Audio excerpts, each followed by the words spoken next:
ஜெகன்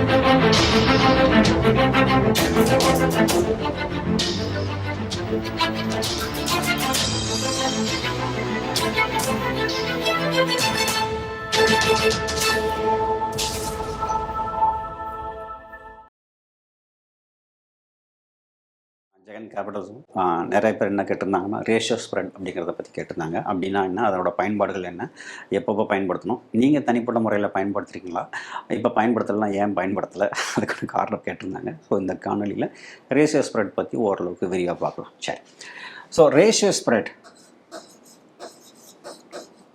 அப்படின்னா என்ன அப்படின்னா, அது உங்களுக்கு சொல்லிடல, பேர்லேயே இருக்குது. ரேஷியோன்னா வந்து கரெக்டாக 1:1 இருக்கக்கூடாது, 1:2 1:3 இருக்கணும். சரிங்களா? ஸோ 1:2க்கு மேலே இருந்தாலே அது ரேஷியோ ஸ்ப்ரெட்னு பேர். ஒரு உதாரணத்துக்கு இப்போ பேங்க் நிஃப்டி 40,000 இருக்குன்னு வச்சுக்கோங்க. நீங்கள் ஆப்ஷன் பையிங் செல்லிங் ரெண்டு சேர்ந்து மிக்ஸ் பண்ணி வைக்கிறீங்க. 1:1ன்னு வச்சுருந்தீங்கன்னா அதுக்கு பேர் ஸ்ப்ரெட்டுன்னு பேர், வெறும் ஸ்ப்ரெட்டுன்னு பேர். சரிங்களா? ஸோ 1:2 1:3ன்னு வச்சுருந்தீங்கன்னா அதுக்கு பேர் ரேஷியோ ஸ்ப்ரெட்டுன்னு பேர். 2:1 அதாவது ஒரு ஆப்ஷன் செல்லிங்கு 2 ஆப்ஷன் பையிங் வச்சுருந்தீங்கன்னா அதுக்கு பேர் பேக் ஸ்ப்ரெட்டுன்னு பேர். ஸோ வேறு மாதிரி சொல்கிற மாதிரிங்க, 1:1ன்னு வச்சுருந்தீங்கன்னா அதுக்கு பேர் என்னங்க, வெறும் ஸ்ப்ரெட்டு. இது வந்து கிரெடிட் ஸ்ப்ரெட்டாக இருக்கலாம், டெபிட் ஸ்ப்ரெட்டாக இருக்கலாம். இது நான் சொல்கிறது வந்து செல்லு, இது பாய். ஓகேங்களா?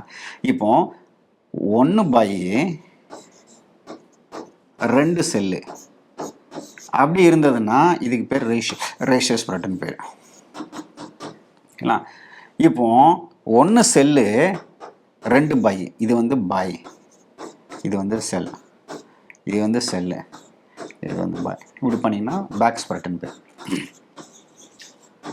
பேக் ஸ்ப்ரெட் பற்றி ஒரு காணொலி போட்டிருக்கேன்னு நினைக்கிறேன்.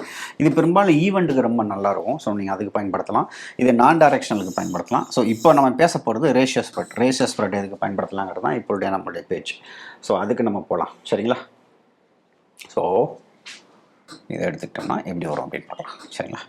சரி, ஒரு உதாரணத்துக்கு நான் ஒரு உதாரணோட சொல்கிறேன், ஒரு எடுத்துக்காட்டோட சொல்கிறேன். இப்போ பேங்க் நிஃப்டி ஒரு 40,000 இருக்குன்னு வச்சுப்போம். இல்லை, பொதுவாக நம்ம என்ன பண்ணுவோம், 41,000 காலோ 41,000 கால் வைப்போம், இல்லை 42,000 கால் வைப்போம்னு வச்சுக்கோங்க. ஒரு உதாரணத்துக்கு கீழே வந்து 38,000 போட்டு வைப்போம். கால் வைப்போம், போட்டு வைப்போம். இது பார்த்திங்கன்னா வந்து ஒரு ரொம்ப சிம்பிளான ஒரு ஷார்ட் ஸ்டாங்கிள். ஒரு சரிங்களா, 2,000 பாயிண்ட் தள்ளி வைக்கிறீங்க வச்சுப்போம். இது ஒரு 50 ரூபாய்க்கு பண்ணுறீங்கன்னு வச்சுப்போம். ஒரு 50 ரூபாய்க்கு பண்ணுறீங்க. இதுக்கு பதிலாக நீங்கள் ரேஷியோ ஸ்ப்ரெட் பண்ணுறீங்க. அந்த ரேஷியோ ஸ்ப்ரெட் எப்படி இருக்குது அப்படின்னா வந்து, ஒரு உதாரணத்துக்கு வந்து 41,000 நீங்கள் என்ன பண்ணுறீங்க, 41,000 காலை வாங்குறீங்க பை. இது ஒரு 200 ரூபா இருக்குங்களா? செல் பண்ணுறீங்க.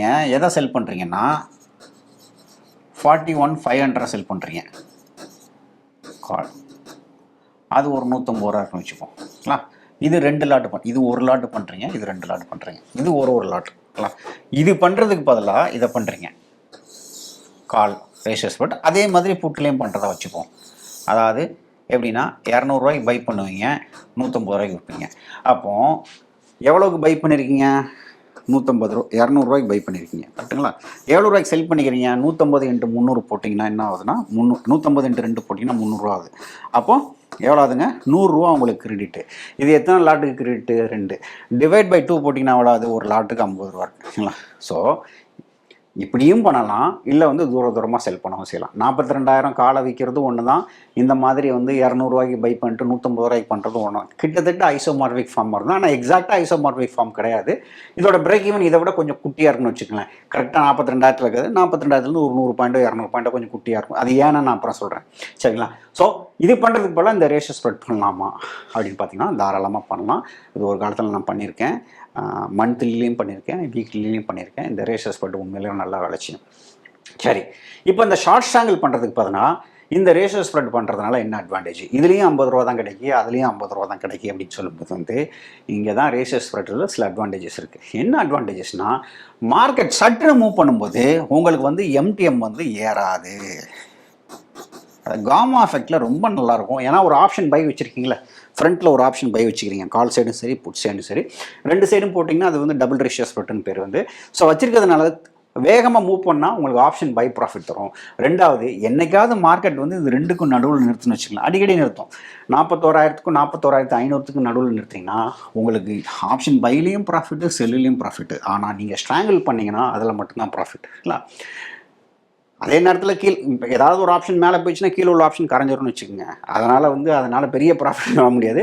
பட் என்னென்னா ஆப்ஷன் பையில் ப்ராஃபிட் பண்ணுறதுக்கு வாய்ப்பு இருக்குது. இந்த ரேஷியோ ஸ்ப்ரெட்டில் ரெண்டுக்கும் நடுவில் நிறுத்துவோம், பைக்கும் செல்லுக்கும் நடுவில் நிறுத்துவோம். அதனால் இது மந்த்லியில் பண்ணால் ரொம்ப நல்லது. வீக்லியில் பட்டர்ஃப்ளை மாதிரி பண்ணிங்கன்னா ரொம்ப நல்லாயிருக்கும். அது ஏற்கனவே நான் ஸ்டாக் எட்ஜில் போட்டிருக்கேன், நீங்கள் அந்த ஸ்ட்ராட்டஜி போய் பார்க்கலாம். சரிங்களா? ஸோ உங்களுக்கு எவ்வளோ ப்ரீமியம் கலெக்ட் பண்ணுமோ, இப்போ நான் 50 ரூபா கலெக்ட் பண்ணேன்னா அதுவே நீங்கள் ரேஷியோ ஸ்ப்ரெட்டில் பண்ணலாம். 1:2 தான் பண்ண அவசியம் இல்லை, 1:3 கூட பண்ணலாம், இல்லை 1:4 கூட பண்ணலாம், 1:5 வரைக்கும் பண்ணலாங்க.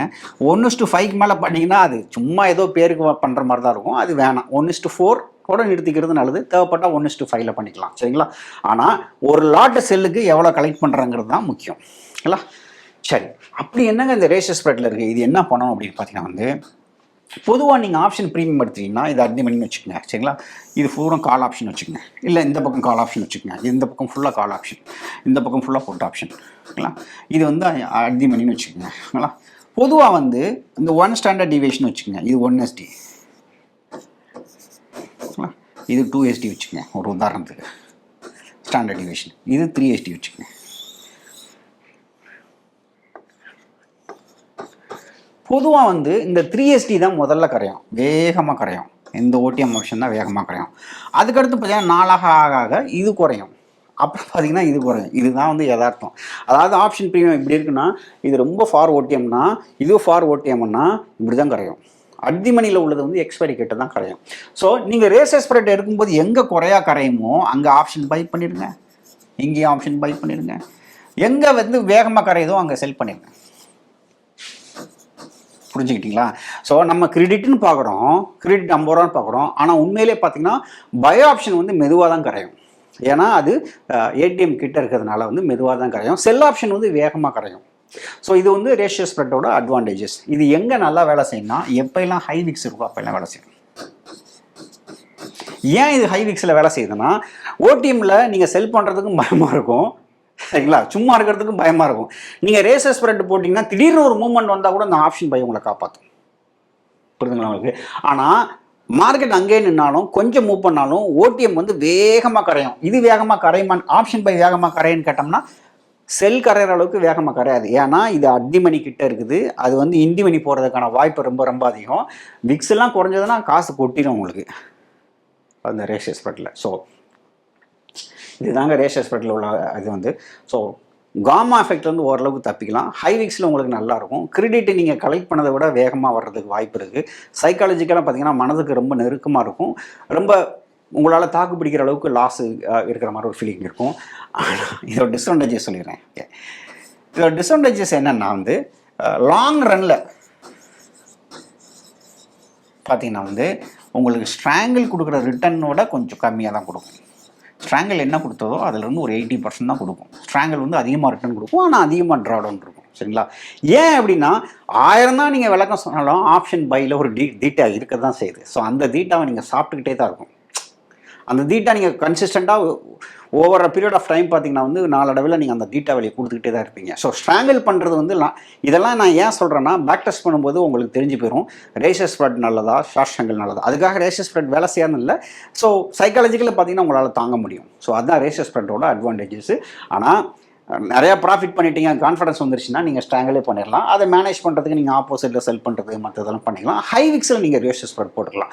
ஸோ ஸ்ட்ராங்கிள் ரேஷியோ ஸ்ப்ரெட் ரெண்டுக்கும் ஒரே கிரெடிட் அப்படிங்கிற மாதிரி ஒரு ஒப்பீட்டு அளவில் பார்த்தீங்கன்னா ஸ்ட்ராங்கிள் தான் பெட்டராக இருக்கும்.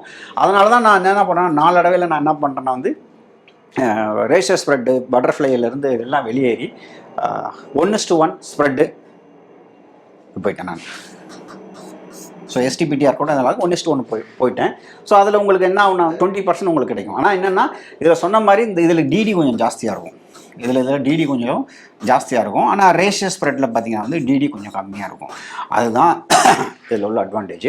ஸோ நீங்கள் ரேஷியோ ஸ்ப்ரெட் பண்ணிகிட்டு இருந்தீங்கன்னா உங்களுக்கு கான்ஃபிடன்ஸ் வரது வரைக்கும் பண்ணலாம். ஆனால் ரேஷியோ ஸ்ப்ரெட்டில் ஒரு பெரிய அட்வான்டேஜ் என்னென்னா பைக்கும் செல்லுக்கும் நடுவில் நடிச்சா உங்களுக்கு நிறையா ப்ராஃபிட் பண்ண முடியும்.